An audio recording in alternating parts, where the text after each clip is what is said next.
नमस्कार, मार्केट पंचनामा में आप सभी का स्वागत है। मैं हूं सुमित और हफ्ते का पहला कारोबारी सत्र भारतीय बाजारों में एक बार फिर से आज रिकॉर्ड्स बनते हुए दिखाई पड़े। शुरुआती कारोबार में 17,400 के लेवल्स भी निफ्टी ने पार किए। उसके अलावा सेंसेक्स भी करीब 1/4% की तेज़ी के साथ कामकाज कर रहा था, लेकिन आज भी मार्केट्स में जो पार्टिसिपेशन था वो निफ्टी बैंक की तरफ से नहीं आता हुआ दिखाई पड़ रहा था। हालांकि निफ्टी में mid cap small cap index रफली आधा या 1/4% से ज़्यादा की बढ़त के साथ कामकाज करते हुए दिखाई पड़ रहे थे। Stock specific, sector specific move था। सबसे पहले तो रिलायंस इंडस्ट्रीज और HUL दोनों में ही शानदार तेज़ी देखने को मिल रही थी। रिलायंस करीब 16.5 लाख करोड़ के पार मार्केट कैप पहुंचते हुए दिखाई पड़ी। HUL में भी 6.5 लाख करोड़ के पार मार्केट कैप पहुंचते हुए दिखाई पड़ी। रिकॉर्ड स्तरों पर दोनों पहुंचे। इसके अलावा सर अलग अलग सेक्टर्स में आज मेटल में अच्छा मूव लोअर लेवल से आता हुआ दिखाई पड़ा। IT में एक स्ट्रॉन्ग मूव था जिसमें कोफोर्ज, एम्फेसिस, विप्रो, ये कुछ ऐसे नाम थे जो कि इन्फोसिस, TCS जो कि अच्छी बाइंग दिलवा रहे थे।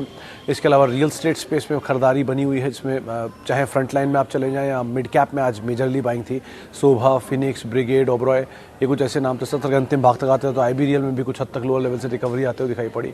तो जैकॉप, RIIL, कुछ और ऐसे नाम जहाँ पर एक अच्छा मूव आज देखने को मिल रहा था।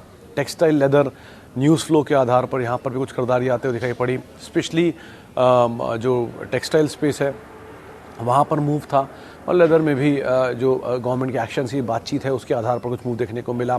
एल्युमिनियम कंपनीज में एक बढ़िया मूव था क्योंकि बॉक्साइट की सप्लाई स्लो पड़ने की बातचीत है, जिसके आधार पर इनपुट कॉस्ट बढ़ने का भी एक ट्रिगर बन रहा है स्पेस के लिए, जिसके आधार पर नाल्को में करीब 10 साल बाद एक बड़ा ब्रेकआउट आता हुआ दिखाई पड़ा। हिंडाल्को में आज एक अच्छा मूव देखने को मिला, करीब 2-3% के आसपास की बढ़त इन दोनों स्पेस में देखने को मिल रही थी। तो अलग अलग सेक्टर, अलग अलग शेयर, अलग अलग स्पेस में बढ़िया मूव मार्केट में बनता हुआ दिखाई पड़ रहा था, और उसी के आधार पर ही मार्केट्स आज प्ले आउट भी कर रहे थे। तो मेजरली मोमेंटम बना हुआ है लार्ज कैप में, लेकिन मोमेंटम फिजल आउट है स्मॉल कैप, मिड कैप में, और इंडेक्स के लिहाज से सिलेक्टिव स्टॉक्स जो हैं वो बाजार को तेज़ी दिलवा रहे हैं, जिसके आधार पर एक बढ़िया मूव मार्केट में बनता हुआ दिखाई पड़ रहा है। चलिए अब सवाल जवाब का सिलसिला शुरू कर लेते हैं और बातचीत कर लेते हैं कुछ दर्शकों से भी। सबसे पहला सवाल जो आया है, रैलिस इंडिया और ICICI general insurance for long term, Paul साहब का सवाल है। पॉल साहब देखिए, ICICI जनरल इंश्योरेंस आप बने रह सकते हैं, बढ़िया समय आप दे सकते हैं यहाँ पर, एक अच्छा मूव यहाँ बनता हुआ दिखाई पड़ सकता है लॉन्ग टर्म के होराइजन के हिसाब से भी। दूसरा नाम जो हमने लिया रैलिस इंडिया, वो भी कंपनी अच्छी है, टाटा ग्रुप की कंपनी है, और जिस तरह से इंसेक्टिसाइड पेस्टिसाइड स्पेस के अंदर है, बढ़िया ही बिजनेस है, दोनों बिजनेस अच्छे हैं। ज़्यादा तवज्जो आप ICICI को दीजिएगा जनरल इंश्योरेंस में, लेकिन रैलिस में भी आप बने रह सकते हैं। At least medium to long term आप बने रहिए, दोनों के नंबर्स को आप क्रूशली वॉच करते रहिएगा। अच्छा, आगे बढ़ते हैं। Zomato 144, Adani power, any update? Chaudhary साहब देखिए, जोमेटो के केस में आप फ़िलहाल तो बने रहें, वेट करें नंबर्स का, क्योंकि नंबर्स के हिसाब से ही बहुत कुछ डिपेंड करेगा। एक तरफा तेज़ी दिखाई है, 60 रुपये का इशू प्राइस, और आज 150 रुपये के आसपास आप बात कर रहे हैं इस पर, और दूसरी तरफ नंबर्स अभी तक है नहीं इस तरह के, लॉस मेकिंग है, डिविडेंड है नहीं।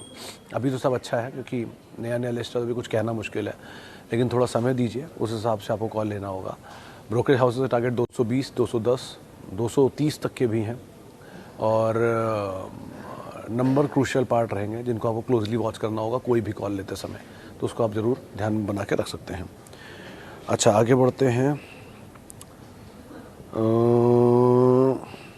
हर्षद साहब का सवाल है कि टाटा पावर 100 शेयर 98 पर, ये 135 क्यों नहीं जा रहा? ये तो कहना मुश्किल है हर्षद साहब कि 135 क्यों नहीं जा रहा, लेकिन हाँ, आप बने ज़रूर रह सकते हैं इस कंपनी के साथ। इस ग्रुप की one of the finest company है जिसकी आप बात कर रहे हैं। थोड़ा भागा हुआ शेयर है कि इसमें एडजस्टमेंट्स भी हुए हैं, स्प्लिट बोनस भी आया था पहले, लेकिन अदरवाइज़ भी आप समय दीजिए, बढ़िया कंपनी है। नई कैपेसिटीज़ एडिशन, नए प्लान, वो EV के लिए एक बड़ा री रेट जो है स्टॉक हो सकता है, तो आप बने रहिए। ब्रोकर्स भी यहाँ पे तेज़ी की ही राय दे रहे हैं, उनके टारगेट 150 रुपये तक भी हैं, तो आप बने रह सकते हैं। अच्छा, Jubilant Ingrevia, Laxmi organics current level पे, अभिनव साहब माफ़ कीजिएगा। देखिए, लक्ष्मी ऑर्गेनिक्स बहुत समय से मैं बाय बोल रहा हूँ, अब मैं उसको बाय नहीं कहूँगा, एटलीस्ट होल्ड कहूँगा। नीचे आप बाय कर सकते हैं।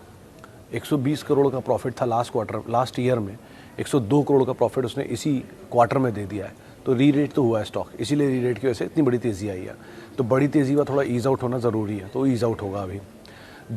अब वो 28 के मल्टीपल पे ट्रेड कर रहा है, जबकि जुबिलेंट इनग्रेविया 18 के मल्टीपल पे ट्रेड कर रहा है।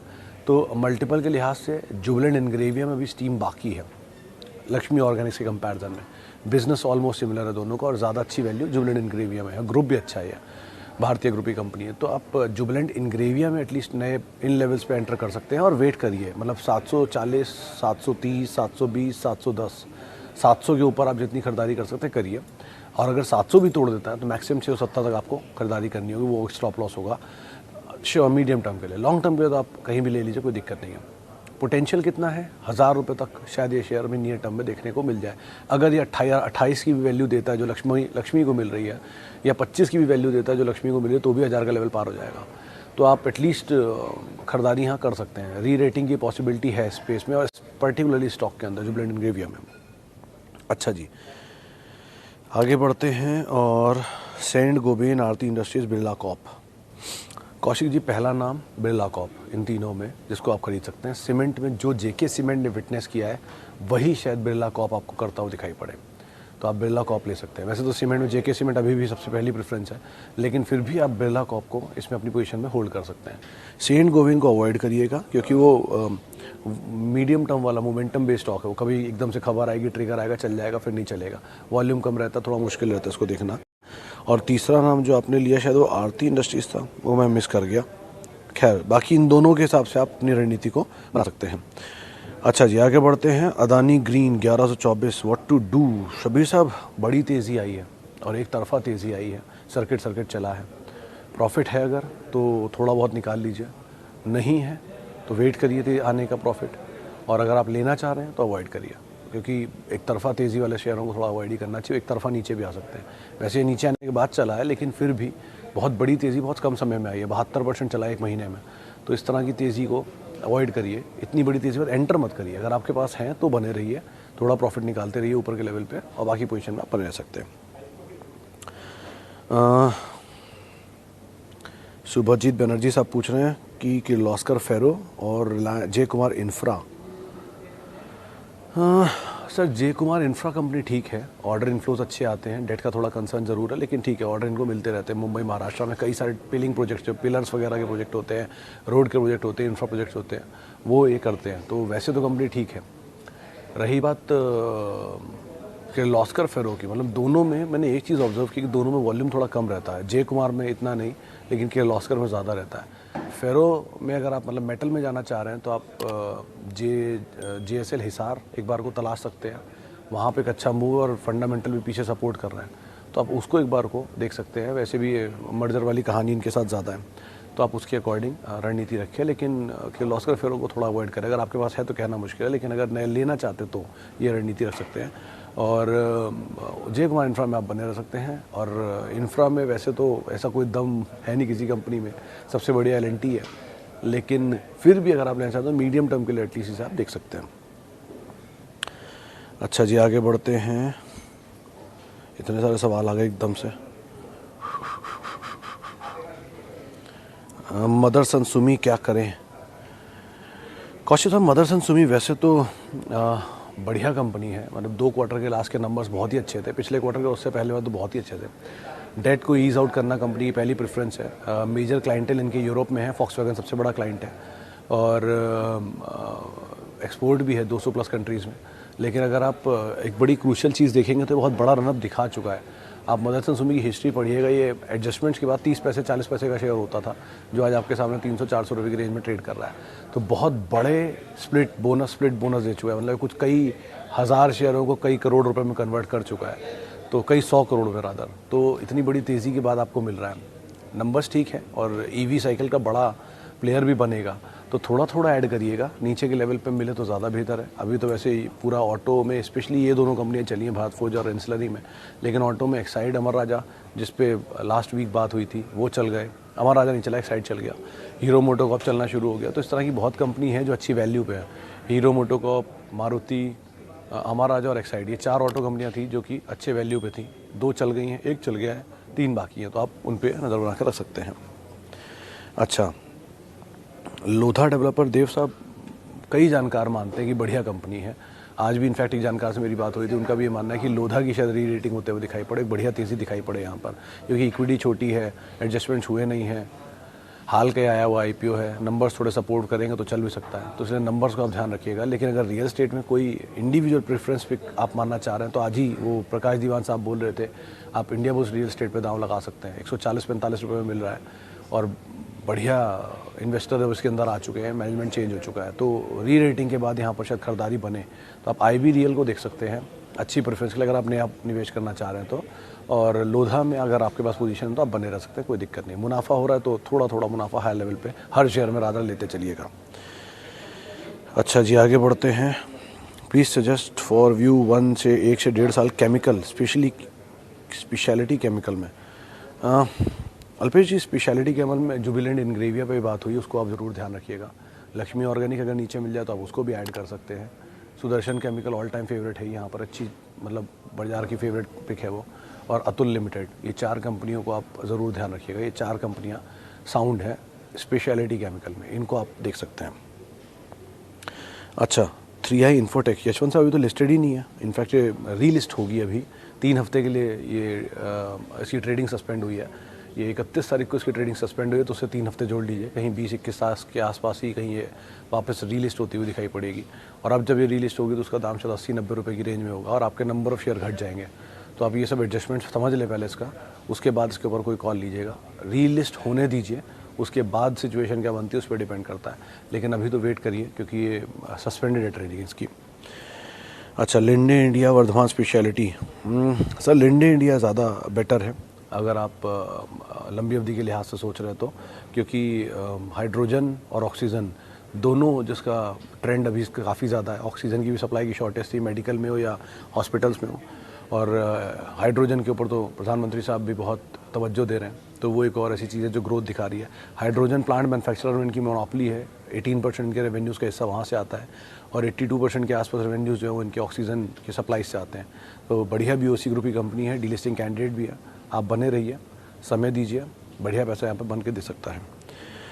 अच्छा, any share suggestion for fresh entry, sir fresh entry के लिए तो टाटा कम्युनिकेशन ही मेरे दिमाग में आ रहा है फ़िलहाल, तो उसको आप देखिए। एक बिरला कॉप को और देखिएगा, आज ही मैंने इसके बारे में थोड़ी बहुत पढ़ाई की है।